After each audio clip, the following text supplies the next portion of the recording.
when everything, whenever you're designing software and you're doing things, you tend to use some, very basic information. You don't necessarily use it in its full capacity. And whenever it does get used in its full capacity, you can see things that maybe you didn't catch earlier.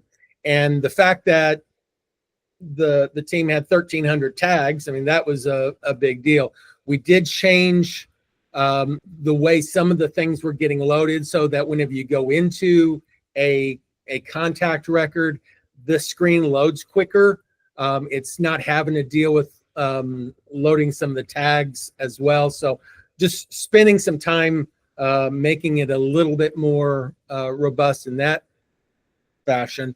But also, whenever you're up here in the upper right corner and you go into setup, I've not added the other fields yet. I just didn't get to them. I'll be adding the other drop down fields so you guys can edit and stuff them for different choices that you may want in your drop downs.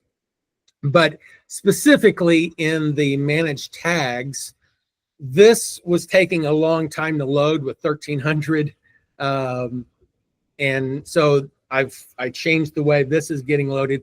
But I also added a search option. So if you've got a bunch of tags and you start typing in something, as soon as you get past 3 characters, you have to type in at least 3 characters, it will start searching everything that has at least those 3 characters.